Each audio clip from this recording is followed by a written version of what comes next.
Hey everyone, my name is Donna, my pronouns are he, him. With the Open Hearth, we are playing Midnight of the Century by Colin Lasure.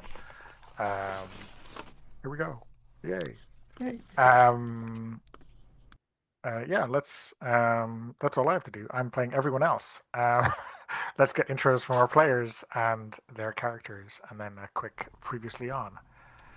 I guess character keeper order left to right. hmm So, hi, I'm Mads. They, them, playing Hennessy, the Damned. So, fella who got killed and then found himself deciding, no, I'm not going to go into the unknown. I'm, for some reason, going to come back and inhabit a dead body. And like pretty much go on as I've been going. So yeah, I mean Hennessy was a cop, and has inhabited the body of a cop, and has continued his work with the mysterious organization Oroboro or Oroboro, however we want to pronounce it, and yeah, has found himself, I guess, part of this weird investigation into an occult murder, which seems to be tied in, going to be tying in into possible serial killing for a ritual that could bring about um, the end of a world, as usual. So that's what we seem to be dealing with. Yay! And I think Hennessy, along with his partner, is like pretty much like plugging along and finding out the person of interest is a grad student slash professor um, who has dispatched one of his grad students already, and like we're hoping to prevent yet another murder in in the cause of the same. So yeah, hopefully we'll be able to do that.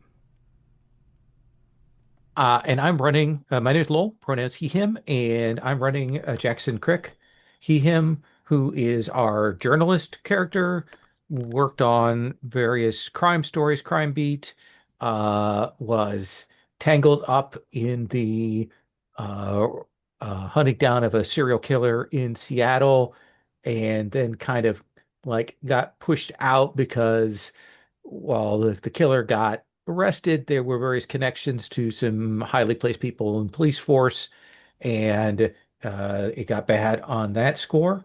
And he kind of has struck out on his own, maybe thinking about doing freelance writing or writing a book, and then got picked up by Ouroboros. And he, I think, for if there's a last time on.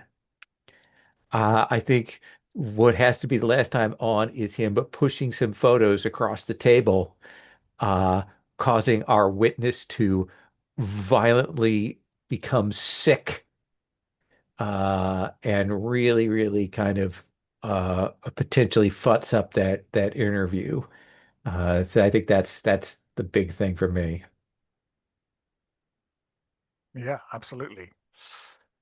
Um, and I think our cliffhanger last week, right, was finding a bloodied sneaker on the side mirror of Hennessy's car on campus as you were preparing to go visit your prime suspect. Um, so yeah, I guess We bag it. yeah. Sorry, I obviously there'll probably be some proper forensic work done on this, but the impression I got last week was that you were very much in time is of the essence mode, right? Yeah. Um, hmm um, Speaking of yeah, which, what time are we in? Like at that point? so we are currently just getting into the evening, so it's Friday evening.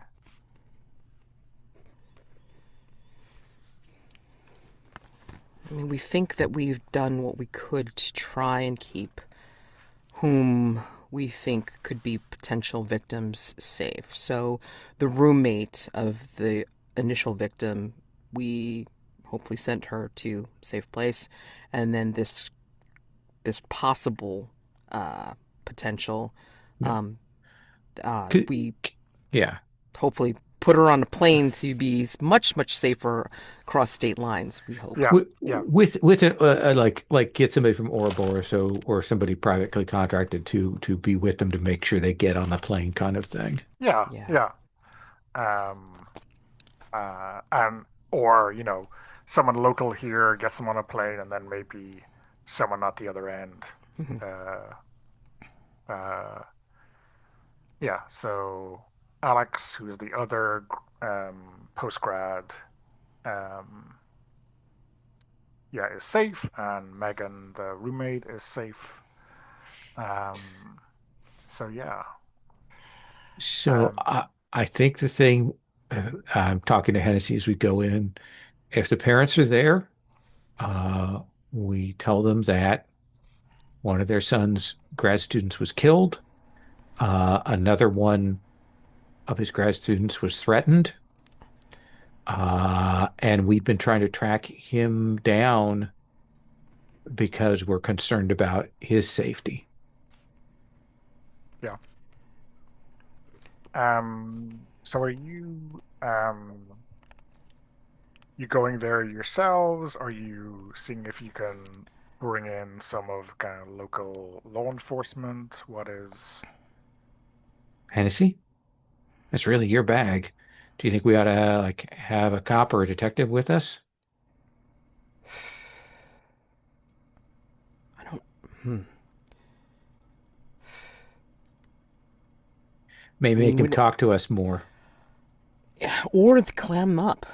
That's the thing. I mean, that's the only thing I'm worried about. It's like, appearance of uniform, or even a detective could possibly get people to shut down even more, even if it's worry over their, you know. Yeah, I'm not sure how much you realize how much you read as a cop to people. I think we're going to have that issue either way. Hmm.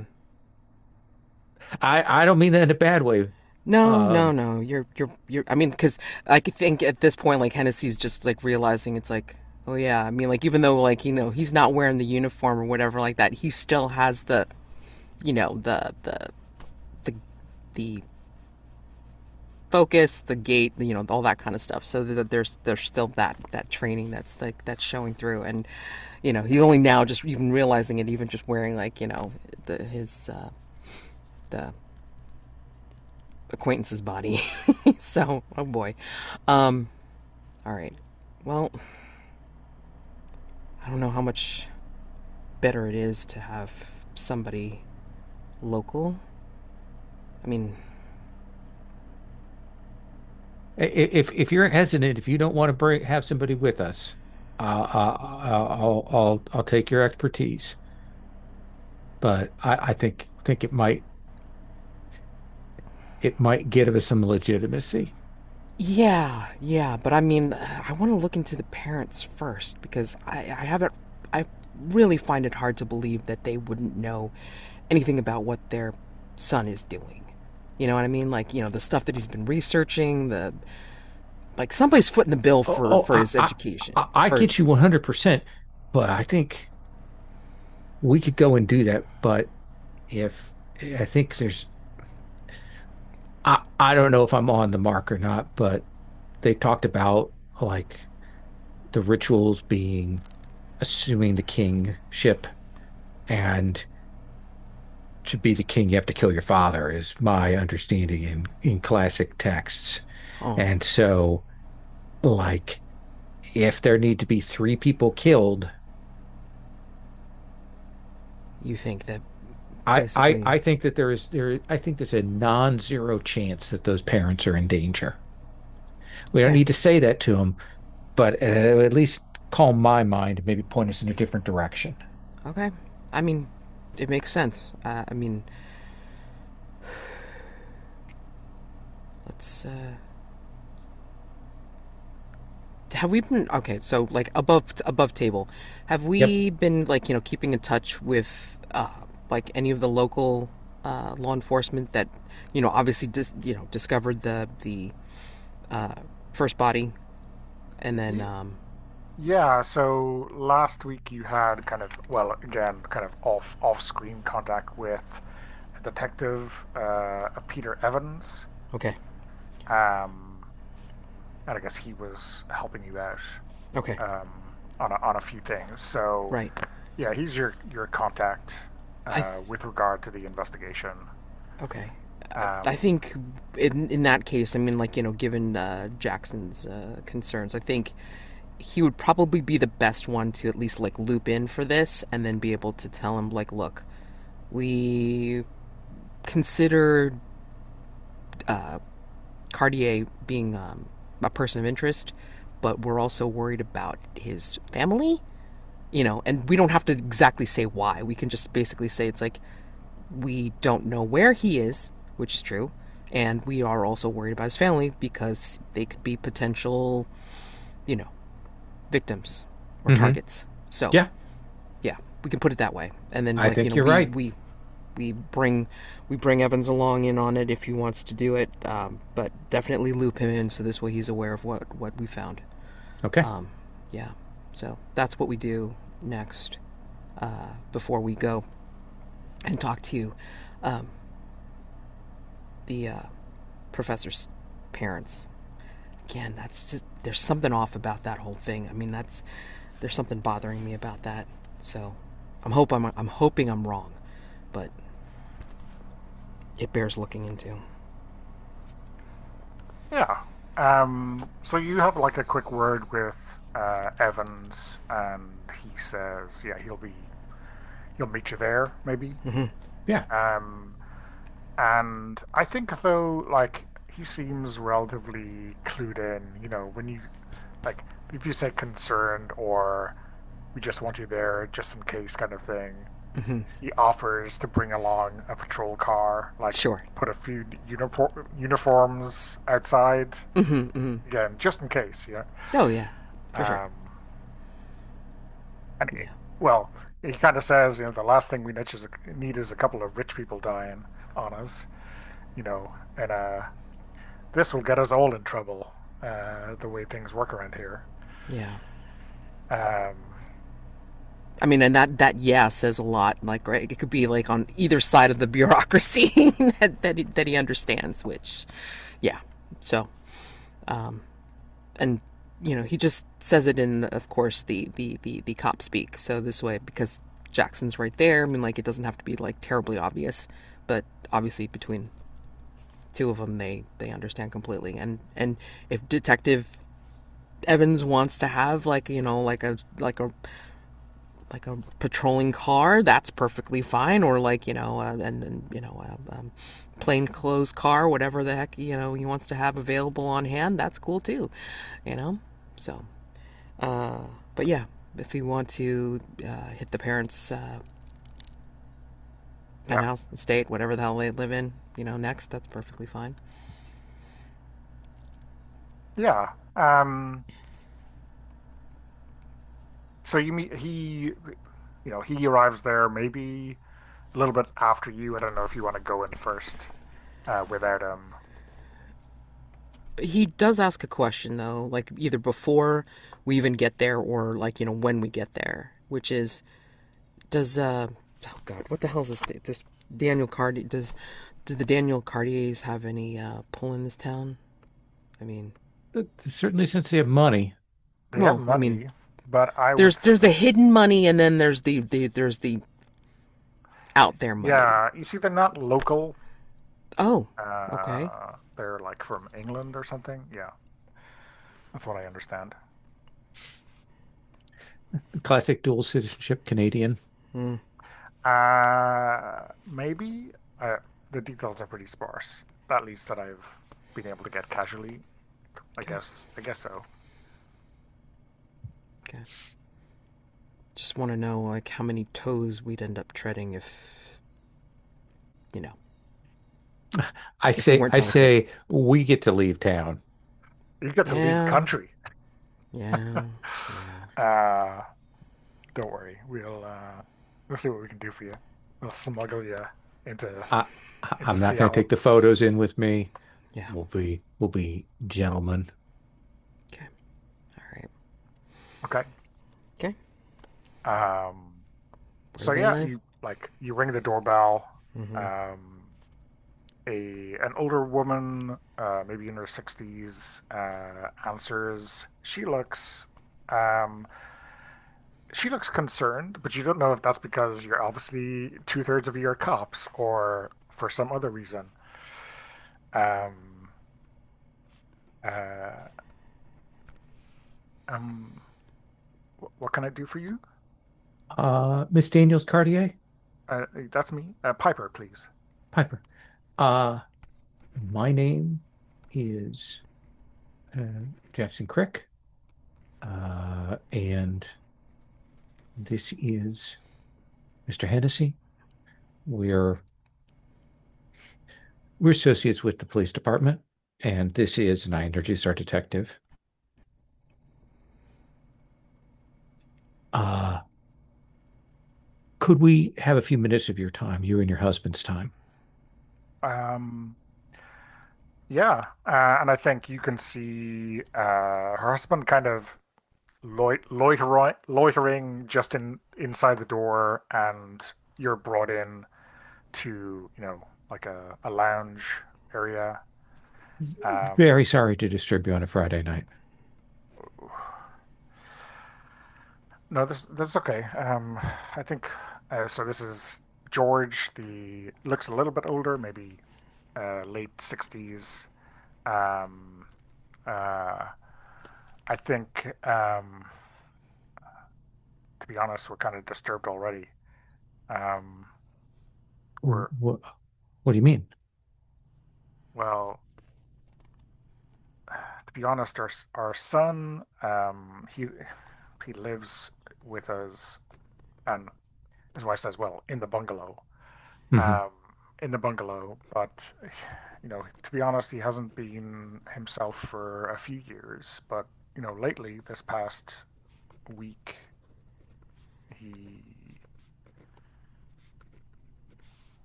I don't know, I can't put my finger on it. Okay. Okay. When was the last time you saw or spoke with your son? Uh, he, um, he He barged in late on Wednesday looking for something. Okay. Uh, Let me step back and tell you why we're here. And then maybe we can get some more information. Maybe we can help you with this. One of your son's graduate students was killed, and another one was threatened, and we're afraid for his safety. Oh, you think someone wants to kill him? We don't know yet. We don't know the reason for this. We, but we're trying to find, like, given that there was a second threat made in such close proximity, we're certainly worried about people who might be in connection who might also be threatened. Um, well, to be honest,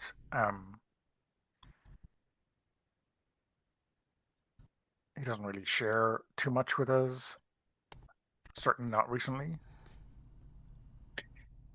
And the last time you saw him was Wednesday. Did he say where he was going?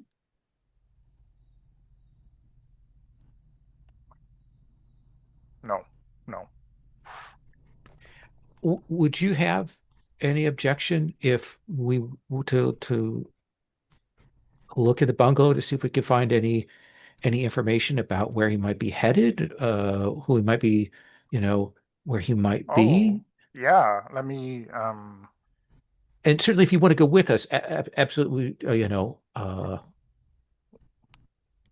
Sure. Let me get the spare keys. Okay.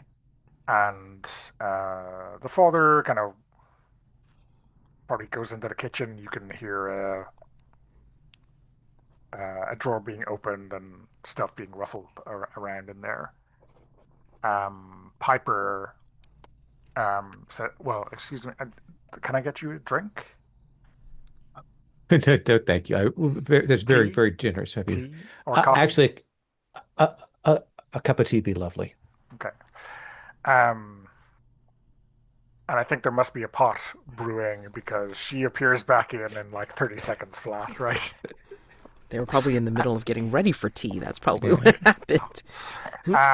And I think she's like she brings in a tray, um, and she says, this all happened, I think, when he got that package. That Um, package. oh yeah, there was a an antique dealer or someone who sent him some artifacts that he was really interested in from a trip he made years ago. Um, he was so excited about this copper sickle thing. Hmm.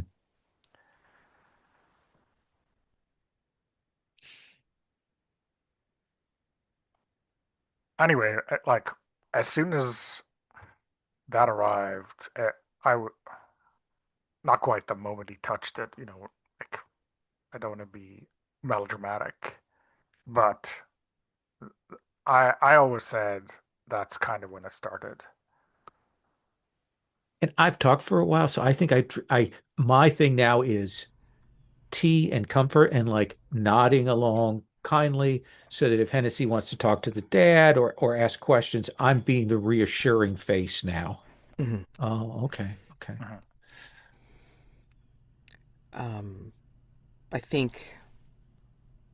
How long ago were those monographs made or written? Sorry, published. Those were before that time, so um, I guess we're not in his current post.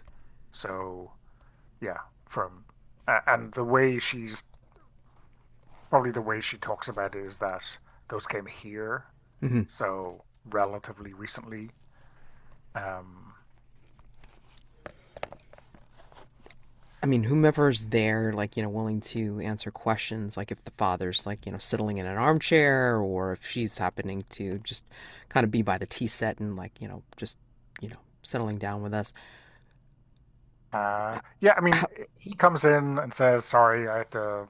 They were upstairs in my office, and he has a like an obvious set of spare keys, and he's standing like he's not. You know, he seems like this is the transaction. They want to see the bungalow. I have the keys by which they can see the bungalow, and Uh, maybe he picks up the signals and he sits down. He pours himself some tea or what have you. and if I have a chance, I'll say, Hennessy, do you want to take the detective walk with him and go look at the bungalow and I'll talk with the mom? yeah, that'll be great. That might relieve some of his tension Hmm. and it'll get them separated. Yeah, sounds good. Okay. Um, so he, takes a sip, stands back up, leads you out. Um, Hennessy. So you're talking to Piper. Um, she does seem worried.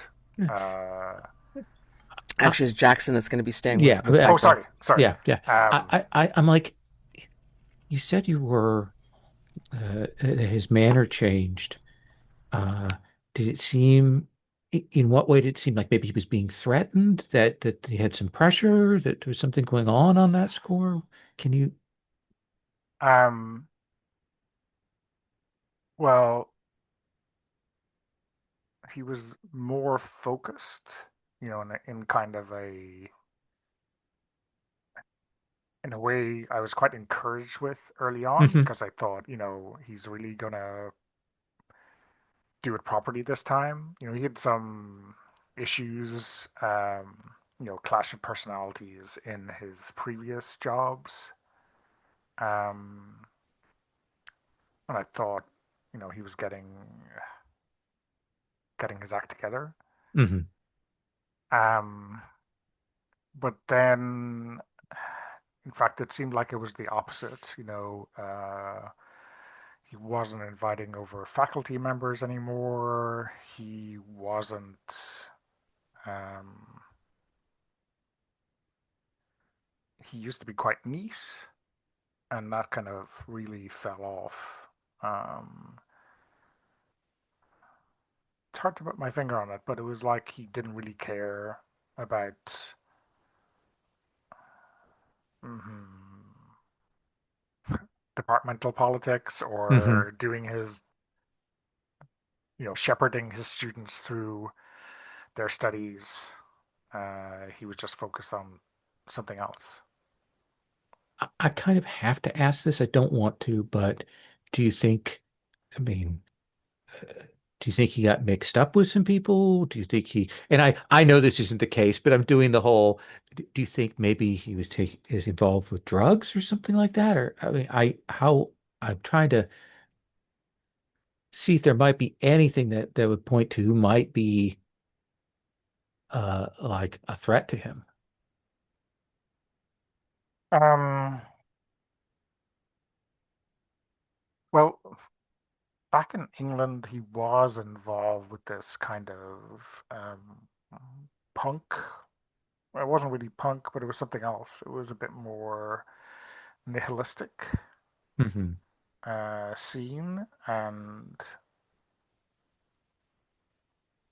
um, I mean, I can only assume there were some drugs involved. Okay. Like a Um, music scene or more like a social club scene? uh,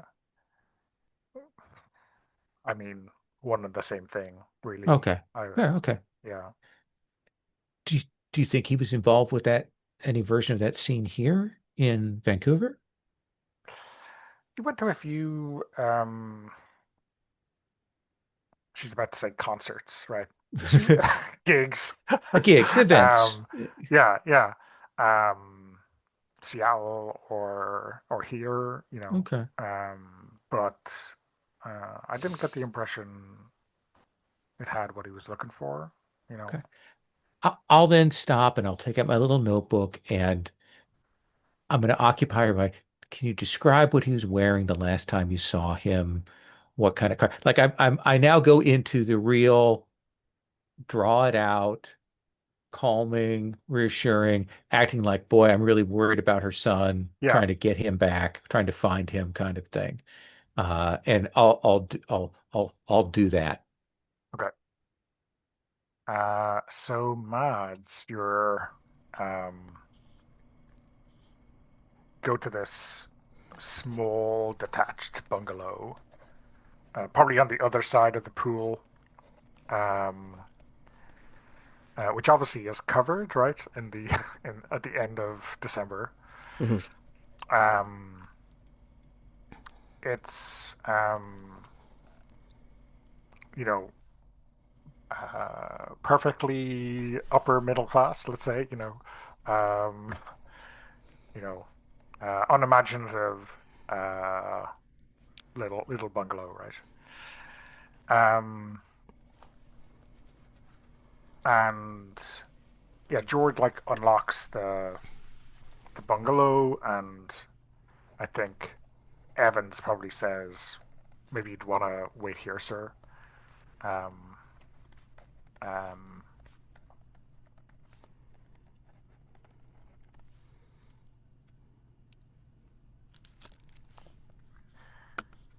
and he goes in first, right? He has gloves on. He seems quite careful. Um, and yeah, outside it looks fine, like I said, but inside, this is a messed up place. Um, the kind of clutter here is even worse than the office at the university.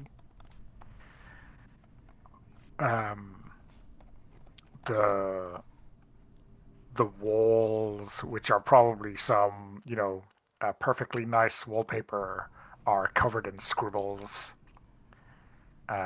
which uh, probably match very closely what you would have seen in Elisa's room in the apartment. Symbols matching the map you found in his office. Um, yeah, so that's kind of first impressions.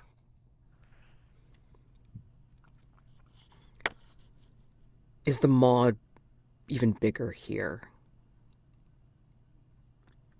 Um, yeah, I think what you find actually is that um, the kind of floor of the kitchenette area has been kind of like all the furniture has been pushed out, and it's um, maybe you don't see it when you're initially there, um, but you've got to walk around. You see there's a more around what's inside the kitchen floor. Um, so bigger, but also maybe a bit disquieting when you realize that you're standing inside it, right? Oh man, I can only imagine that overhead shot, and it's creepy as hell. Um,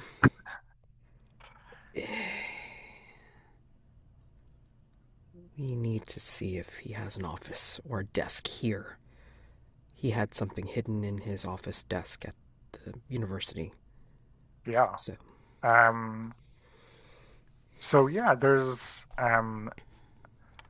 a study. I wonder if this ain't no basic bungalow, damn it. Eh, yeah. What the hell? um, yeah, I mean this little bungalow is probably bigger than Hennessy's apartment, right? Yeah. Um, I think like there's so much stuff here that I think it might be kind of a research role Okay. um, to find the right pieces.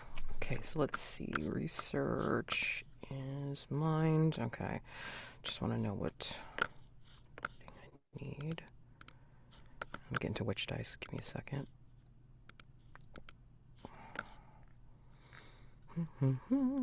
Okay, so I need d20 and I have to go under 11. Okay, so looking at study, trying to search for stuff in the desk or around this place.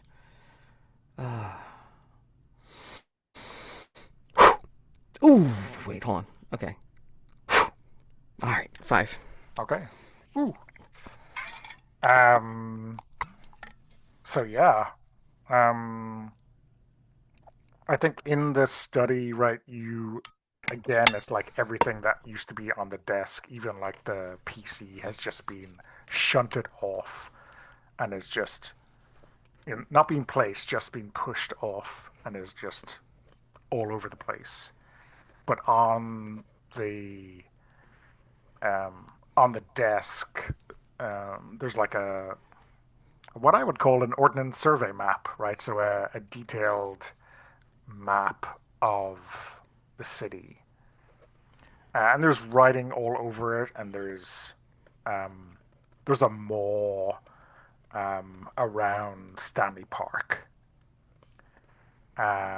and there's a line that's like it's hard to know whether it was there first and then the mall um, drawn around it, or whether the mall was there first and then the lines are just connecting the incisors, like, and in the middle there's um, a tiny circle that kind of matches the sketch you found in his office. Here are the stones, which again are like a miniaturization of that mall, and the kind of writing around it. I guess. Well, I don't know if it chills you or not, Hennessy. Maybe you can you can tell me. It's summoning array. And there's like notes on exactly what body parts are required and from whom. And so you find um, Polaroids of uh, Elisa, of Alex, on of his parents.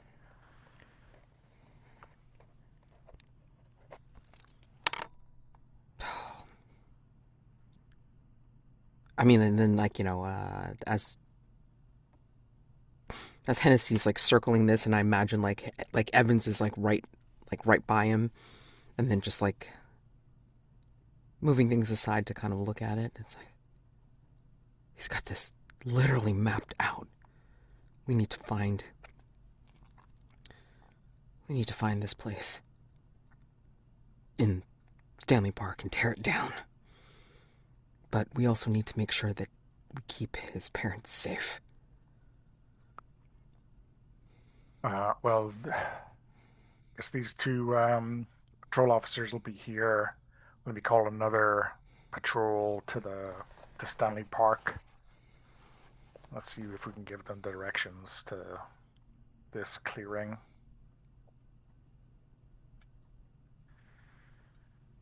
Yeah. Yeah. Because this sick, and he swears, this sick mofo's been working on this for quite a while.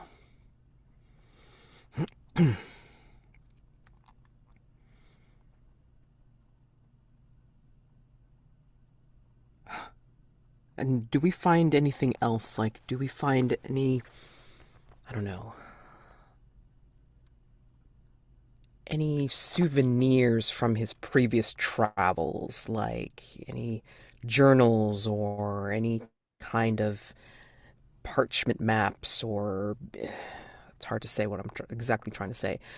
Like, little stone Um, glyphs or something to indicate something of where like he's pulling this idea from. Obviously it's from way back because I mean like his monographs like indicate that this is something that he's been interested in for quite some time. But yeah. he's only Um, just been able to get the ritualistic tools that he's been needing to complete the set, unfortunately.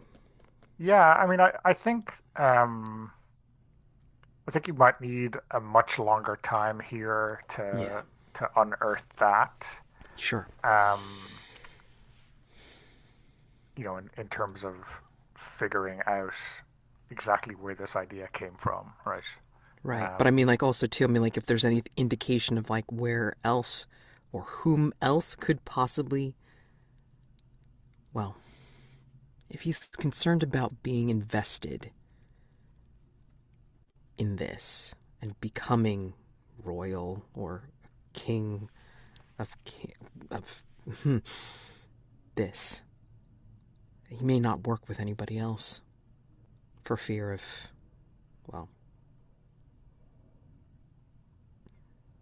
competition. um, there's certainly no evidence that suggests that he has an accomplice in this. Um, He already took but out somebody that was very highly interested in it with him. yeah. Um, Now maybe in this package the sickle was delivered in, it's a few years ago, right? Was there anything else in that? Um, yeah, that that would probably require at least a shift or two of slug. That is what Oroboro consultants are usually doing, spending several days digging through this kind of location, right? Right, right, right.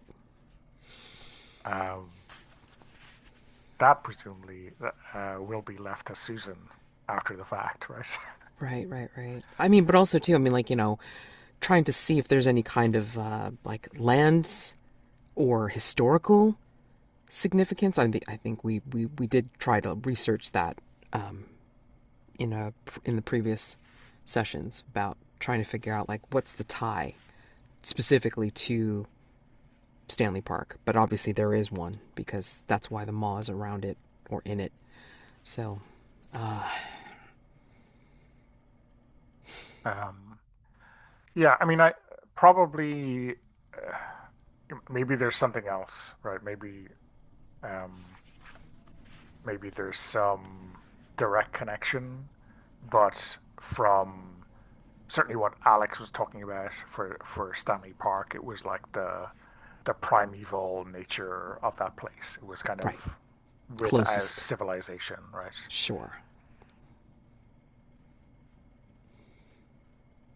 Says, I mean, of course, it's like if we're watching this as a show, and like Hennessy sees the thing, like zeroes in on the whole map, and the writing and everything like this. It's like does Evans find anything else, like either on the walls or around the place too?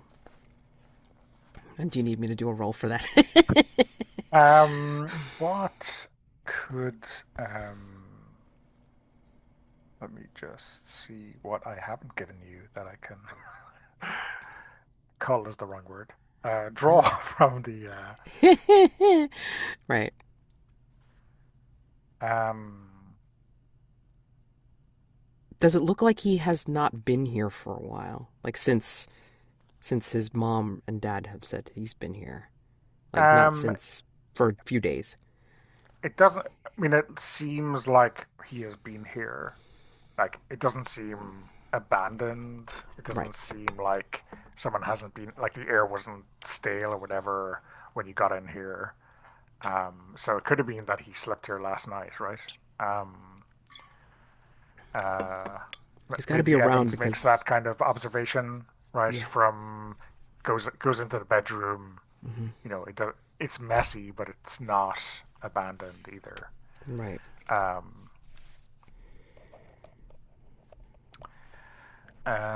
let's go back to Jackson. Hmm. I think, as the two of you are, sorry, as Hennessy and Evans are kind of looking over all this, they don't see a Land Rover drive up and park right outside the main house. Um, and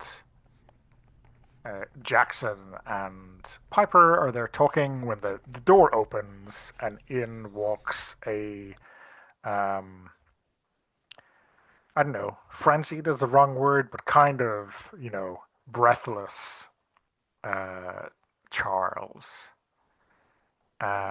And he, yeah, again, storms into the lounge and he is about to say something to his mother and he spots Jackson there. What do you do in that moment?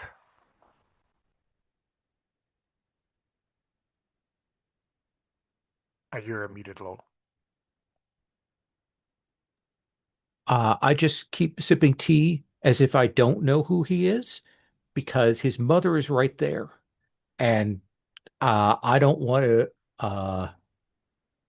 accelerate the situation. And I will say, "Oh, are you Charles?" And he looks at you and he's like disgusted or disappointed. It's like, it's okay. And he just turns around and he starts walking back out the front door. And Piper like calls his name out, stands up, you know, I'm hoping that the others can hear that. And I'm going to follow up. I want to make sure that if he turns around to do anything to his mom, I can interpose. yeah. Um, so yeah, Mads, you and Evans, like the car is running, the Land Rover is running, so it's not like it's gone dark. So if you glance out, you will probably see a new arrival. Um, and of course, it's the 90s, so it can't be the cops in an SUV type vehicle, right? I mean, Land Rover's way different. Yeah, So yeah. I think this is where like Hennessy's gonna nudge Evans and go, "Look, who's that? You know, Land Rover, that's Charles's car, says Evans. we gotta go. It's by by Um, the main house." yeah. So you're like, is this an all-out sprint? Is this a kind of a careful jog? What's Hennessy's running into danger kind of mode? I mean, like he's gonna make an approach. I mean, obviously, like if the Land Rover is parked near one of the entrances, whether it be the front or the side or whatever, I think he's going to make like the quick, um, it's like kind of stealthing sprint, if you can call it that, like, where it's kind of like duck down a little bit, but I mean like as fast as possible to get to the entrance where uh, he suspects Charles may come out, right? So I mean either the front or the side or wherever, because if he left the Land Rover running, he's gonna come out that same place. I can't imagine him trying to make his way all the way around if he was gonna have somebody with him. Yeah, So, yeah. Um, I think that's a good place for a break, right? all That seems right, good. sounds good. Okay. Good for Awesome. coffee. So we have something like a showdown. Okay. Um, I think Lowell, the way you described it, as Piper is like going to the front door to try to entreat her son to come back inside or whatever, you are kind of getting in between them. But moving such that I can immediately step if he makes any step towards her, he's gonna Yeah. have to go through me. Um, and then kind of coming around to the front of the house where the Land Rover is parked, Hennessy and Detective Evans are, hurrying but not at a breakneck pace. So I think they're not quite around the corner yet. And I think he turns, just after he crosses the threshold. I say, can you tell me about the maw? Okay. So we have a confrontation, right? Yeah. But I guess it sounds like you're trying to He's an outwit, academic. distract. He's obsessed. I Yeah, I I want him to talk. yeah, yeah, yeah. Villainous monologue, right? Yeah. Uh, um, so now, um, it's not going to be too much longer when Hennessy and Evans come around the corner, right, to see this.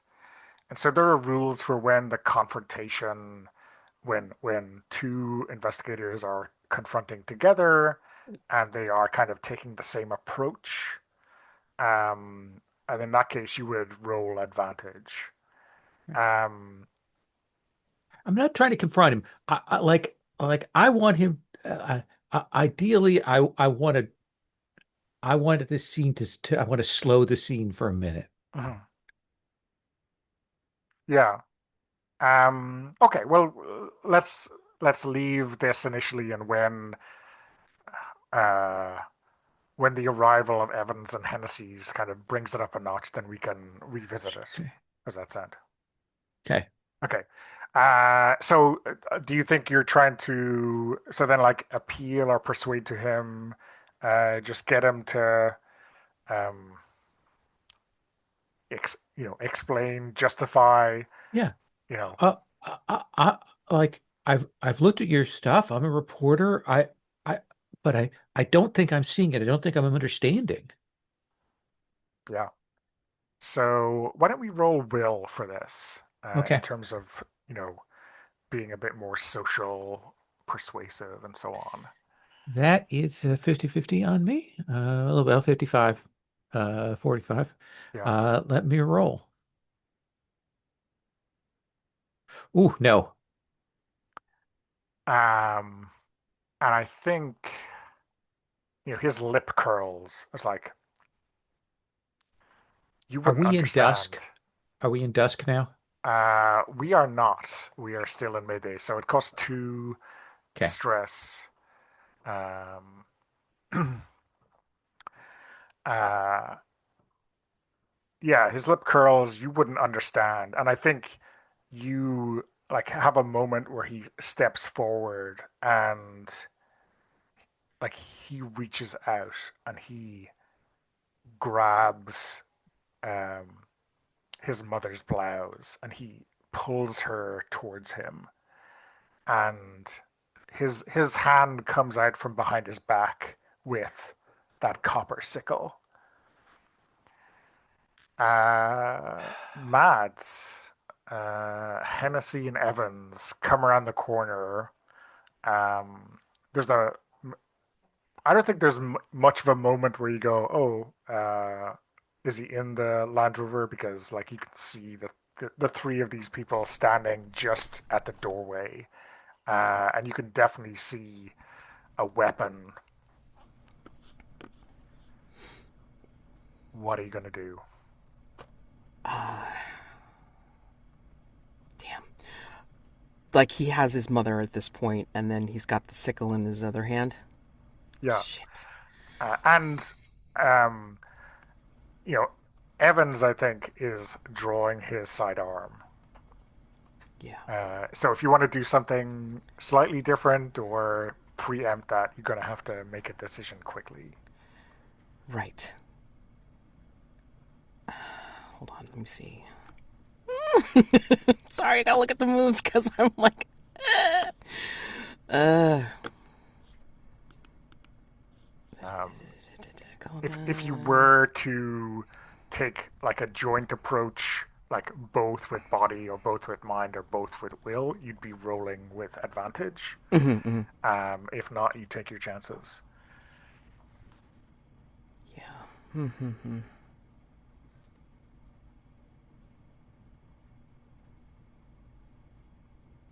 Oh man.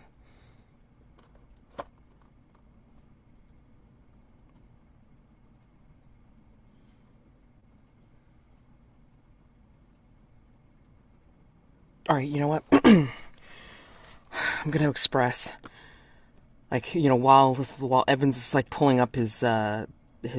I mean, like, as he's making the approach, he doesn't know if he's going to be able to get there physically in time. So he's throwing this whole wave of fear from him, like, in desperation to make sure that he doesn't, like, that Charles doesn't land the sickle on his mother. That's part of the ritual. That he's, like, pushing forth a wave of fear into Charles to get him to release, his mom, his weapon, and all this kind of stuff, to just be overwhelmed by it. So Okay. that's what we're gonna do. So this will cost you 2 to fire up, Yep, and then you're that's fine. rolling with a 40% chance to make it Yeah, I happen. mean, tis what it is. It's what it is. Um, God, come on.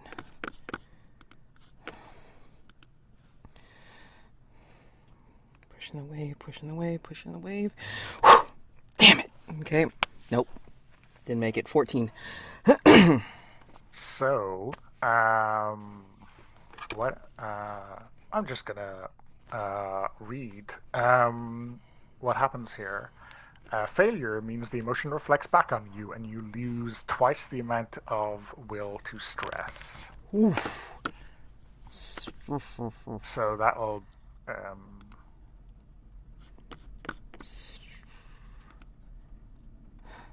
So that brings me down to 4? Yeah, that's how I read it. Okay. Oh, this is fun. What does this look like? You. Is it something about, or like, how will you talk about it afterwards? Like, is it something about the sickle that makes you more frightened than you've ever been before in your life? Yeah, because I think as he's making the approach and he's like, trying to focus on Charles, I think, he's pushing this wave of fear, or he thinks he's going to. And then the flash of the sickle in, like, the light, whatever daylight is left or whatever, is reflecting off of it in such a way that it reminds Hennessy of just before his partner stabbed him. Yeah. And he just goes down, like, as if, like, the reflection did it or whatever. But I mean, like, he just gets, like, some major ass PTSD, and then just goes down like 9 pins. Yeah. So Lowell, what about Jackson? Like you, maybe you like feel a bit of this fear, this kind of blunderbuss of fear just coming out. Maybe you assume it's the sickle. I do. Um, I want to, as best I can, and I think this is unfortunately going to be a body roll. I want to get myself like to in between him and his mom to give that cop a shot. okay. So yeah, let's yeah, see that roll on body, right?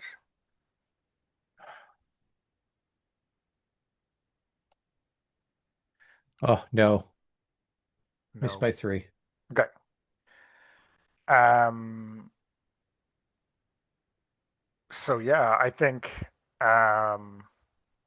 what does that look like? Do you like try to draw her back, but his grasp on her is too strong?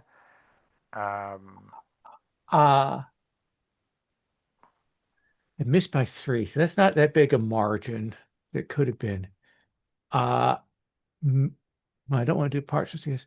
I think I his grasp is strong, uh, and you know, I think like maybe I hesitate because this is a fucking sharp sickle, mhm. and that gets loomed, and I've still got the edge of that fear wave, and I think that makes me hesitate where I shouldn't.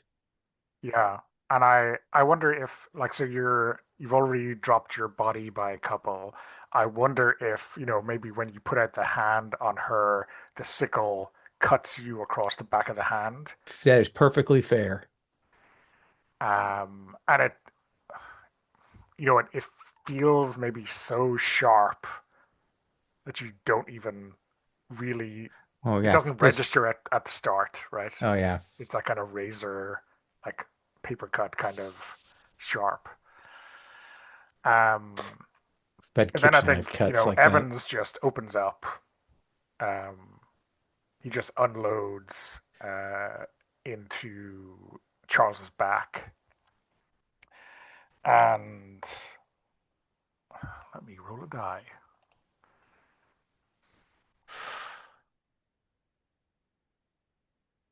Amazing. No one Whew. else gets caught in the crossfire. um, yeah, you just. I think you hear the shots, Jackson. You there is a bit of kind of misty blood that kind of just gets you, even though he puts like 3 or 4 rounds into Charles's back. Like those weren't ever going anywhere else except directly into him. But there's some of it. Maybe it's uh, from his breath or like an exit splash. I, I'm falling back. I'm trying to like move the mother and maybe bodily turn her away from this. Yeah. Um, and I think, maybe on some level you do that, but she was looking right into his Oh eyes, yeah, right right? into his eyes. Yeah. So, um, I think in the kind of immediate aftermath, Evans kicks away the sickle. Um, he checks Charles for a pulse. He calls an ambulance. He calls backup. The two patrol cops who had just arrived like moments before and were probably deciding where the nearest coffee shop is kind of race in, you know, um, and you're left there kind of sitting down or whatever. What do we see Wrapping from my Jackson? jacket like jean jacket around my forearm, uh, just to staunch the blood. And I imagine that it's that kind of thing that bleeds like a pig. And so that jacket is probably just absolutely soaked here. Um, and I'm like, uh, yeah, oh, we need to go in the ambulance here, buddy. Okay. Hennessy, are you okay? Did you get hit?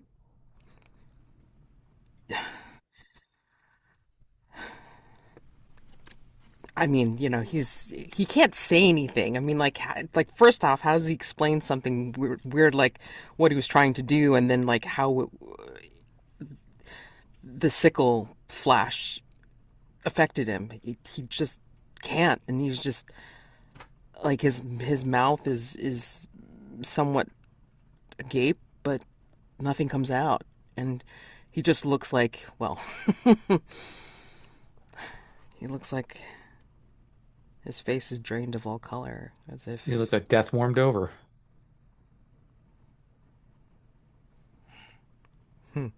And like you just see his face like completely fall, and he's like looking like he's gonna fall apart. Are you are you gonna be okay with that? Are you? Yeah, it's just that surface thing where when you get those cuts and they're long and shallow and it's bleeding into like a big long dumb paper cut. So as soon as the ambulance gets here, let I'm gonna ride with them and uh I'll meet you at the hospital. All right. Yeah, Make sure the mom's okay. I will. Yeah, I think um, uh, George appears. He was, when you started running, he didn't keep up, right? So he arrives to see this bloody scene. Uh, Piper is like sobbing and wants to, you know, check if Charles is okay. But obviously, you're not leaving her near the body. Maybe Right. George brings her inside. Um,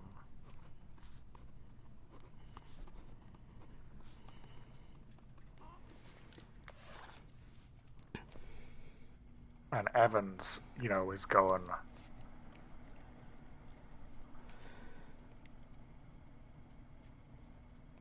is this what you do?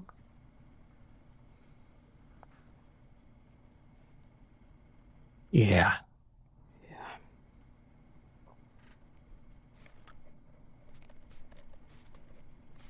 And I pause. I think I kind of look down and I say,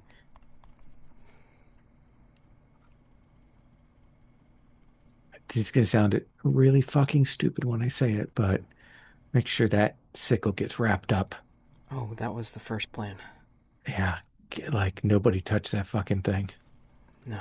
I mean, it's like chain of evidence and all that, but Yeah.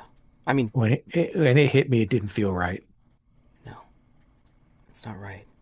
I mean, like, and it's like Hennessy's talking, not looking at you, but he sounds as if he's like far away, like he's talking out of a dream or something like that. Hmm. But you can see him automatically going to his jacket and like pulling out the bag and like gloves and like the usual stuff. But yeah, I mean he's also pulling out some kind of like extra cloth or something like that to kind of like wrap around the sickle itself, so it doesn't tear through the bag. But yeah, he's gonna pick that up. But before he does, he definitely hesitates, Okay. like as Let's, if he has to steel himself to do yeah. so. Let's talk about fracture. Okay. Um, at moments of heightened stress, whether physical, mental, or emotional, you run up against your own limitations and experience fracture. Most often, this is for confronting the killer. So you make a fracture check by making a will save. Not great for Hennessy, I guess. No, no, not great at Um, all. It'll be great.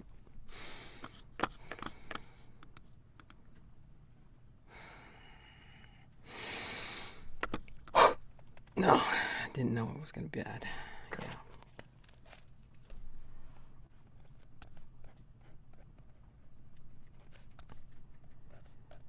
Yeah. That's a fail. Okay. And for Jackson, Hey, I made it. amazing. So, Mads, you're going to roll another d20 and add 2 to it. Um, and this will give you a condition. Okay. All right. Roll a d20 and then add what? Add 2. Okay. Let's do. Do. That's 3. Okay, that's Hey, pretty good. nice. Um, this is bizarre, right? The low results in this table are actually quite nice, right? Okay. All right. So this condition is called community, and the description is you feel more connected to those around you, even in the midst of the growing chaos, and you gain D4 will. Okay. Okay. Uh, yeah, weird, huh? Oh, I mean, like, Uh, in a you weird you way, belong in this body now, yeah, right? huh? D4 will, huh? Oh, Yeah. God. Please, God. So this, Damn. God. okay. But I'm assuming this is to your current and max, right? Oh, okay. That's nice. Okay. Well, I mean, like, I'm adding to the Yeah. max because that's helpful, but yeah, I mean, like, it's just a bit bare for. Um, no one, no. If you'd rolled a 9 low on that will check, you would have gotten an omen, which is what happens when you succeed on a fracture check by rolling exactly your will. Ooh, interesting. Whoa, jeez. Mm-mm. But we avoid that for now. Exciting stuff. Damn. Very exciting. Oh my Yeah. gosh. Mm. Um, so yeah. Um, is there anything you want to do while you're still in Vancouver? That's the question. I do think we make sure to tell uh Megan and Alex that what the situation is, and it's clear. Yeah. I think we go back down and maybe I drop another 20 on that woman, Iris Smith, before we leave. Yeah. Basically, just to kind of pay it forward a little bit here. Yeah. And I will go back to the university and give Devin, the security guard, like a whopping gift card to Tim Hortons. Oh, Okay. I'll get stitched up. Yeah. Oh, that arm. yeah. Okay. So let's do a little bit of downtime. Hmm.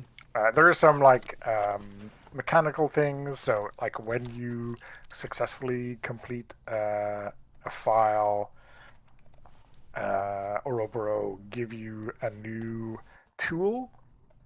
So, like a new highfalutin piece of equipment. Okay. Maybe you can think about that before the next one. I'll share the list of equipment um, with you. Okay. Um, if there were some vehicle or haven repair, some of those are a result of fracture. Your haven or your vehicle can get damaged, but also, if you are driving around in your vehicle, it might come to some harm, but nothing like that is going on. Um, yeah, and what else? There's some healing is quite slow. That's right. Yeah. But I think we will get you back up to full by the time we get to the next investigation. There's no one is in intensive care or anything like that. Okay. So maybe it's a chance to have some haven or connection scenes to get you, which will help restore your stats. But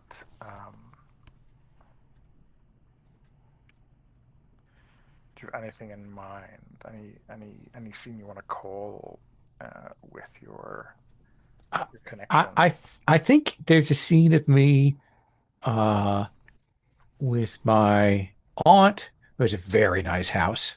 Hmm. I don't know, as I said, she's a very successful horror thriller, you know, uh, uh, you know, hand that rocks the cradle kind of books and stuff. And we're seated. She, of course, has a nice place on the lake with a Hmm. balcony and all of that stuff. And I think we're talking, and I think it is I'm narrating the whole story, warts and all, about my fuck ups.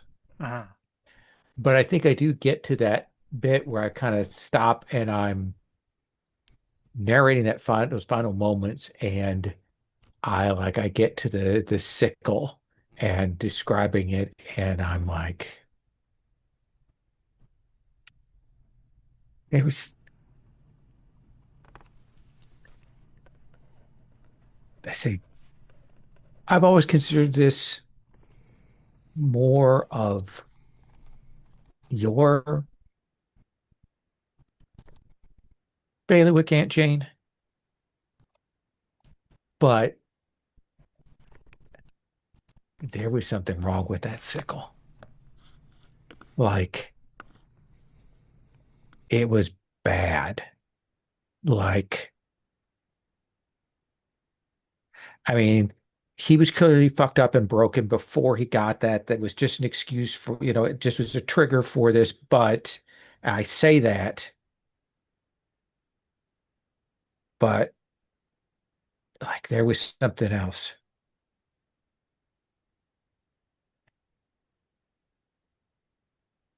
Do you think that's just having come close to mortal danger? Like, if you were interviewing yourself. That would be the spin I could put on it. And normally I would, but that moment was weird. There was something else too. Like I've never felt fear so concretely. Like afraid where I go to going, oh, I'm afraid. And like consciously. It was, I just don't know. I I'll tell you what though, my partner, big old cop, uh, and he looked terrified afterwards. So I don't know. It was something about this whole thing. What did your partner say about this? He didn't say much. I think you probably He need to agreed with buy me him it a was beer, bad. right? Yeah, pardon? You need to buy him a beer and Yeah, yeah.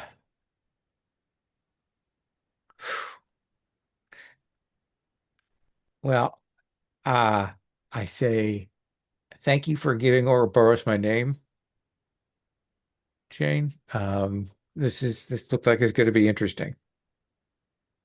well, um, and in terms of the connection that she has with Oroboro, like as a player, what like do you want to like see how deep she is, or do My you? my m- what I think is she's obviously researched kind of weird stuff, and Yeah. that must be how she's gotten in with them. And there must be something of that. Like I assume it's just like a research connection, Mhm. but yeah, it could certainly be deeper than that. Yeah. Um, do, I wonder if, she is the type of writer who, when something sparks her interest, she might have a notebook and be taking down some like details she's afraid will will escape her, when she That comes back to it. that seems fair. That seems fair. Or she's got a little pocket recorder that she's turned on surreptitiously. But Okay. I like that. Um, I maybe I like a notebook because that means like the it's not just she's writing down some notes, she's drawing a more, Yeah. and maybe there's a detail about it that maybe you didn't put in to your story that she captures. Oof, I like that. A thing I saw on the drawings that I haven't described that she's added to it, and I think I drink my soda and look off at the lake and maybe look winter. Yeah, I real get a real cold chill. Yeah, yeah, yeah. Um, the Seattle fog seems especially ominous right now. Yeah. What do we Uh, roll for recovery? so you roll to recover D8 will by spending time with your connection. Okay. Two, so it will go up to 11. You said the body is going to recover? Yeah, I'll have to double check, but I Okay, think it's like one per month. It's but then again, I don't think we're going to be playing as a case of the week style. sure. Yeah, I'll leave the uh, body and mind alone for the moment. yeah, it's one per week for body, so I think you'll be fine. Okay, Um, I'll take it back up. And mind, how does mind you recover? recover mind by resting in your haven. Okay, well, I'm going to So take that maybe up we to can come back 12. around to that and get a sense of Okay. your visit to the Glass Museum. Mads, how about Hennessy? Man. Uh, Hanging out with your friend. Your mind is fine, right? It's your will that requires the Oh, the yeah. most care and attention. Boy, howdy. I mean, he's got to talk to Cal because this is bad. Just, I don't think he's. I don't think he's talked about it. The actual experience of like what happened before he came back into Tom Revis's body and stuff. I think he, managed to tell Cal, I mean, like, this is the situation. It's like, it's me, Hennessy, I'm here, I'm in Tom's body, blah, blah, blah. But I don't think he actually ever talked about it, like how he died. And I think what happened to him with seeing the sickle, and whether it was the sickle itself or the PTSD of seeing the blade and the shine of the blade and whatever, like he's gonna talk about it with Cal. I mean, like, either over a bunch of shots or like, over food. It doesn't matter. I mean, he's gonna be like, I gotta talk to you, man. This is So this what is what does majorly fucked Cal up. do? I know you met in college, but like, Yeah. does he have any experience that he could bring to bear, or is it just a supportive friend? Uh,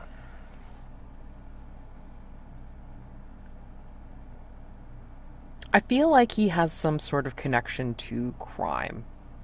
I mean, he is a writer, but I mean, like, you can write for anything and anywhere and all this kind of stuff. So whether he's like like he was a crime reporter or a journalist like Jackson, or if he's like, a writer like Aunt Jane, or like, something having to do with like knowing about this sort of thing and like kind of keeping up with understanding what Hennessy goes through, like during his cop years and stuff like that. I think, you know, um, that's the sort of connection. And then like I didn't like, getting to the connection with the Oroboro, whatever. I mean, like, that I leave that up to you. But I mean, Yeah, I mean, like, he's familiar enough with Hennessy's work previous to him dying, but I mean, this is where, like, they meet in a dive bar that's near Cal, maybe, I don't know, but yeah, I mean, he's just gonna sit him down and go, I fucked up.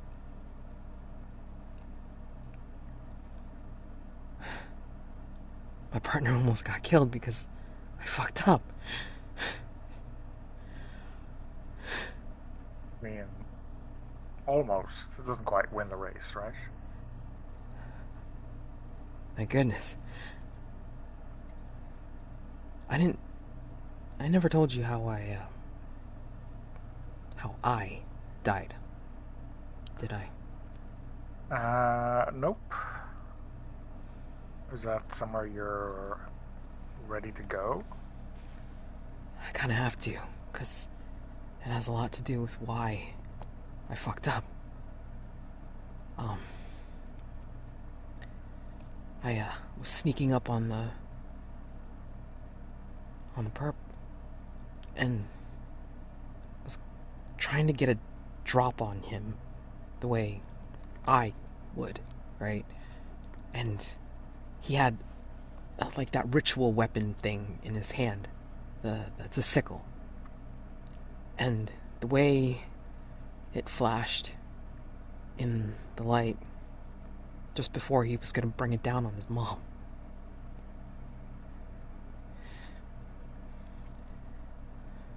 It reminded me of that night where my partner stared down at me and was going to plunge a knife into my throat. That's the last thing I saw.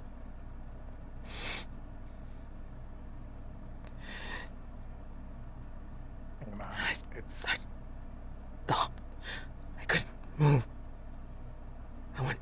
I went down, not seeing that, like I was there that night I died, and I didn't do anything. I heard shots. I heard the detective take a shot at the perp, and I mean, Jackson got cut, and Mom was okay, but still, I mean.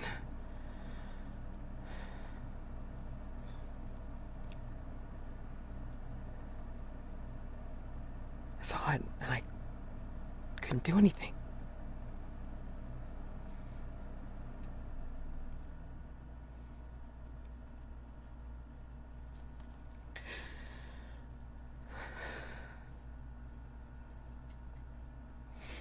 Have you thought about your partner?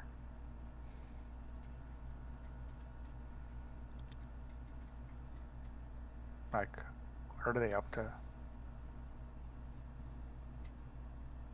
They got away scot-free, right? No. Well, not like they got away with it, but I don't.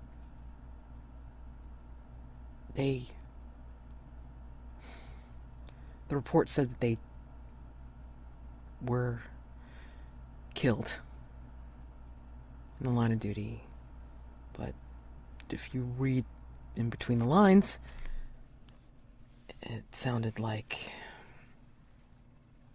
something else took them out.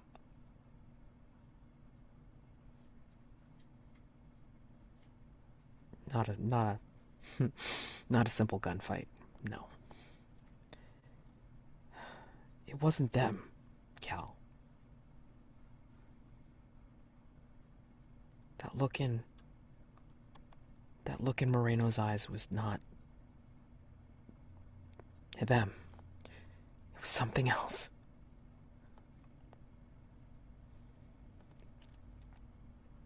And then that blade flashing in the light. Yeah. I actually didn't remember it until I saw that damn sickle.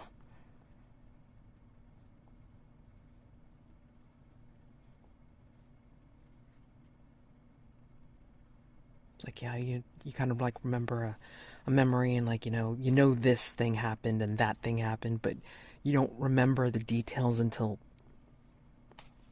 something reminds you, right? Like a similar sight, a smell, a sound. It's kind of what Yeah, happened. I get that.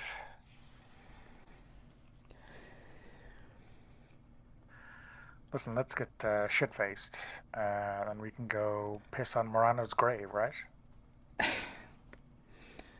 Pour one out on the best way possible, huh? Yeah. Got it. Yeah. And then the montage of like, taking like very many shots and then like, sneaking out a flask and stuff like that and then going over and pouring one out. And Uh, I think as like, they're like, they're getting shit faced and everything like that and they do go over to Marino's grave and possibly, are rude as hell or whatever. I think like maybe Hennessy will hunker down and talk to the headstone or whatever and actually say, I know it wasn't you, man. I know it wasn't you.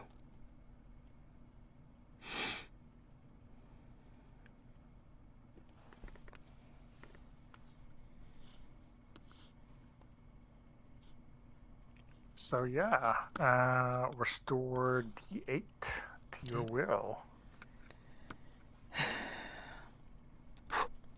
Jesus Christ. Now it is low, and I don't want it to be low. Ah, son of a gun. All right. Okay, so I wonder. So we're not going to do like another case tonight, but I wonder if there are some like less high octane work you're doing for Oroboro in the meantime. Um, so yeah, maybe have a think about what that case was, what stood out about it, Uh, like what it's like to be involved in a case where the perpetrator isn't insane slash trying to end the world, right? Hmm. well, I think one of the things is that we get like like uh not the originals, but I think we get photocopies of like all of that guy's papers and stuff. And there is a bit maybe of uh sitting down trying to organize it. Maybe you even get a shot of us having, Ouroboros having paid a consultancy fee to Alex Frankie and like notating and sorting and stuff and all of that getting scanned, but also put in file folders and going into the equivalent of, a Ouroboros warehouse Yeah. of this is weird shit. These are the signs, these are symbols. It goes into the catalog of occult strangeness, and that's probably a good deal of what Jackson is helping with over that next month. Hmm. Yeah. Hennessy will also ask, it's like, check in with the Oroboro contacts over back in Vancouver and say, please tell me they did tear down that damn ritual clearing stones, whatever the hell's over there. Yeah. And yeah, I mean, you called the office direct, right? I guess Mm-hmm. instead of making a trip. Um, but yeah, they um, and maybe where's like you probably got brought to the hospital, so you would probably have seen or you might have been informed about this. But yeah, they have basically dug up everything that was there. Obviously, the remains that were set out were kind of interred or buried with the rest of um, the victim's body. Um, yeah, like again, probably the individual stones are in a box somewhere, Hmm. right? Um, Top Uh, men, what top yeah. men examining it. what what did they do with the sickle? after Hennessy brought it in. Yeah, it's in a box. I mean, we actually I think it's gone to New York for some testing.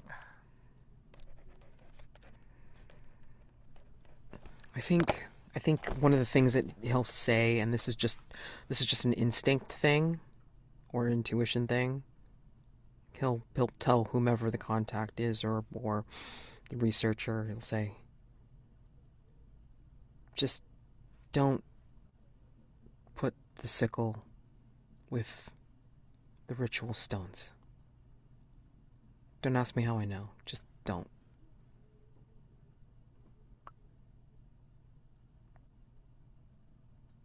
Keep them far, far away from each other.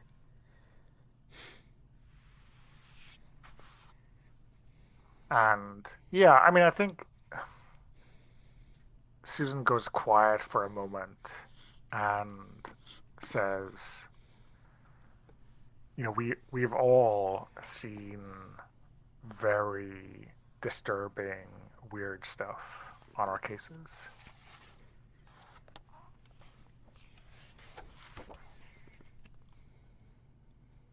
And I think leadership is in the same boat as you. Uh,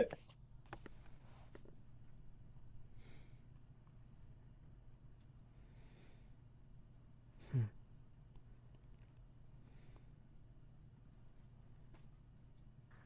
Maybe next Christmas you'll go to the retreat. Just kind of gives her like a look of what?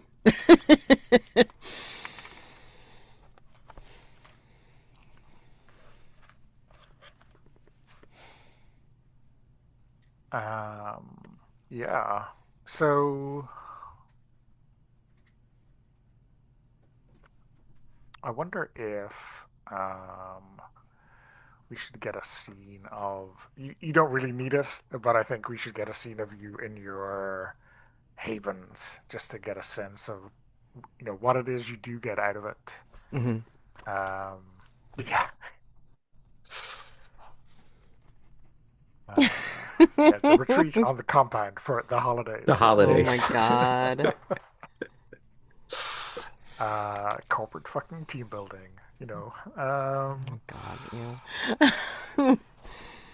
Um, so Trust Lowell, yeah, exercises. yeah, Yeah, I think for me it's so I put a link to the Chihuly Gardens of Glass, yeah, but back in the 90s, Chihuly actually had a big museum and workshop that was an active working glass blowing facility. And as I said, I think my late girlfriend had worked in there. And so I think as much as anything, it is me sitting in the back smoking with the glass blowers, the kind of that radiant heat coming in. They got the doors open. There's snow and rain outside, but the heat's kind of blaring out. But sitting on aluminum stools, people are in those heavy vests. I can hear the of them doing the dips on the blown glass and stuff, and I'm just sitting there, you know, where I comfortably used to spend time. I think I'm well placed enough. I have enough fame, and they know who I am, that I do get to kind of come and hang out here without seeming like a pest. yeah.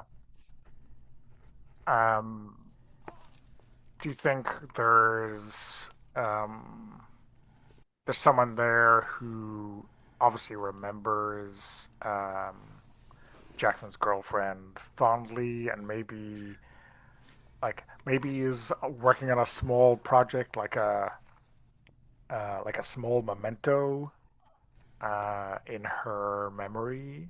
Yeah, I like that. I like that there are a couple of like there are a lot of people who remember her very fondly, and I think for me, it's a little amusing because I'm kind of a concrete guy in some ways.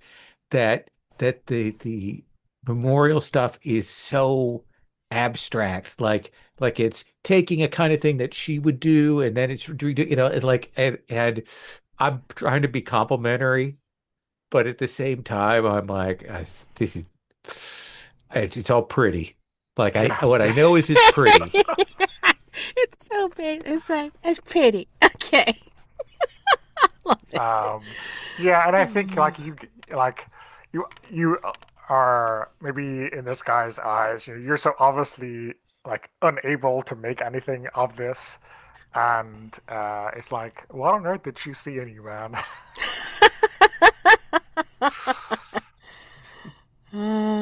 You got me. In the glass darkly. Nice. Oh Good bit. man. Yeah. Uh, I wonder if it's like something small, maybe that could be, put in a pocket or like worn on a chain or something like that. Oh, interesting. Something real delicate having to work that real small scale. Okay, yeah, I Yeah, like that. yeah. Um, Like maybe a kind of a glass Celtic cross kind of thing. yeah, yeah, Mm. yeah.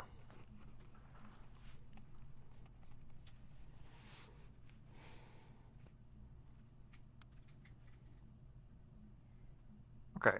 Yeah, that makes sense to me. Anything else you wanna add, or Mads, you wanna like ask a question based on that? Um, is there anything that Jackson takes away from this that is his own memory, right? Like, being here and not necessarily just because of the memorial slash memento of I, his. I I think it was she invited me into another community, and they were very accepting of me to come into that community because it is an artistic community, and that isn't my thing, and I think that it still surprises me that they are still as welcoming. Like, and I think that's one of those things that gives me hope in people where I might otherwise have lost it.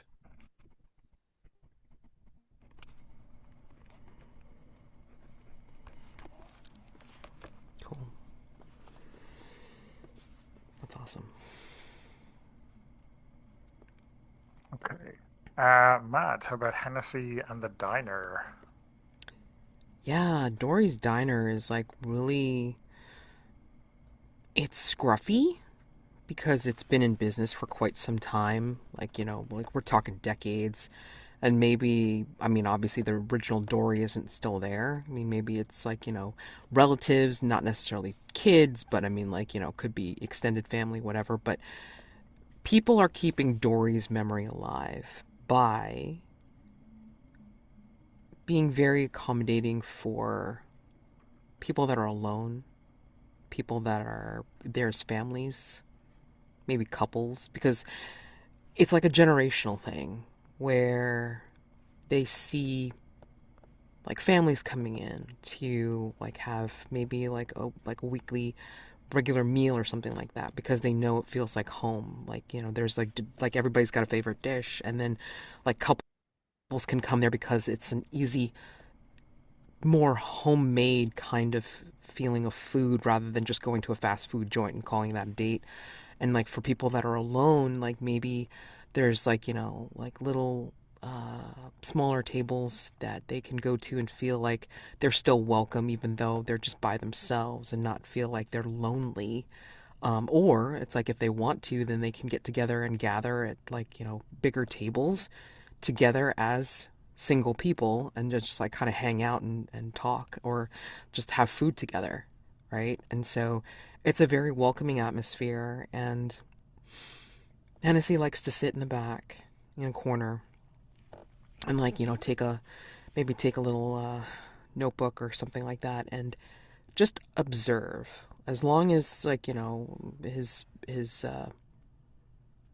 serving staff like, keeps the coffee coming, like, he's pretty good, and then he'll tip really well for using the booth basically. But what he does is like he'll watch these people, regulars, newbies, strangers, travelers come in, and enjoy being there, being welcomed by whomever is running the place. Like, because the manager is like, friends with the owner, and the owner will come in and just check in with each table, maybe like on a regular basis, and then see how they're doing. Like, like know people's names if they're familiar, and just watch this interaction of people Yeah. connecting, and like just marvel at it because you know he he died a loner and he went into a loner's body, but just again marveling at the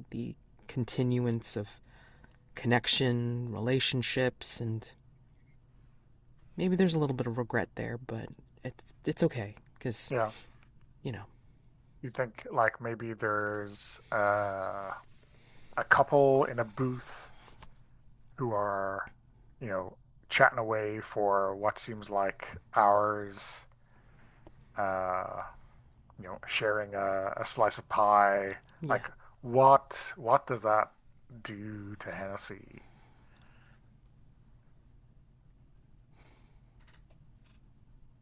he wishes he had the chance to he had the chance to enjoy doing that. I mean, he regrets that he never took the chance. Like maybe he'd been interested in a few people before, um, before he died, but never took the chance because he was always about his job. Um, and then, seeing that, and yeah, just again marveling at the connection, but feeling disconnected because of the way he is, and just appreciating it for you only have as much time as you have, and hopefully everybody's enjoying their life because you don't know when it's going to be out, when it's going to end. Yeah. Um, I Wistful. think, That's the expression on his face. Wistful. yeah, That's right. and I think the thing that breaks that mood is there's like a payphone which is ringing, Mm. and like a waitress or whatever has leant over the counter to answer it, and like she yells for Hennessy. And he's kind of like frowning a little bit, and then like he'll pick up his notebook, just like slug down the rest of his coffee, and then like walk over and say thanks, tip, leave a Yeah, big tip and everything, and then pick up the payphone. Hennessy, and a voice you've never heard says, "Hey, Hennessy, how's it going?" it's going. Who the hell's this? Your old partner, right? You don't recognize the voice, but I recognize yours. It's a bit cheeky, isn't it? Using the name, but not using disrespectful, right? Who the hell is this? You know who this is. You're not Marino. Who is this? No, he's fucking worm food. I've moved on. Well, I've sort of moved on. How is the new job treating you?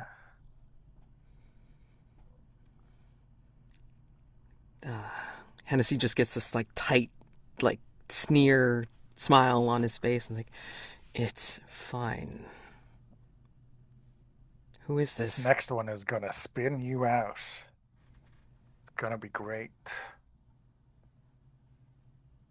And he kind of just like sets his teeth and then like kind of grips the edge of the phone. I don't know who you are, but when I track you down, I'm going to kill you. I mean, that's not much of a threat, right? I mean, Marino's dead. You can do about as much to me as that.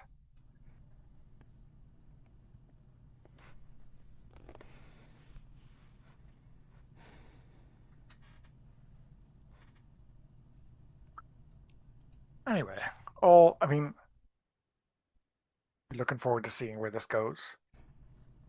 I mean, you're in this war now, right? It's a You war, huh? know, you know what side you're on. Guess I have to take a look at the field first. You do that. You do that. Leadership is going to be so enchanted by you, and What's they your hang up. name, stranger? Oh, fuck. Yeah. And Hennessy's just like kind of looking at the phone like it's like it bit him like a snake and then just hangs up. But doesn't slam the phone. It's not his phone, obviously, but he just like shit. Um, I think I think he'll kind of like take a start on this and like muse to himself, like wondering how much he can say or how much he can tell because this is something that could tie in if the person was telling the truth on the other line, and maybe this is something that he needs to tell Jackson, but now he's got to figure out how, and he doesn't know how his partner's gonna feel about it. Boy. Um, yeah. So I don't know. Uh, we're at a break time, and I think is a good place to stop Yeah. entirely. But I don't know. Mull over that, and maybe we have a discussion um, before our next one. Mm-hmm. Sounds good. Yep. Yep. Okay. Let me stop the recording, and then we will do our debrief.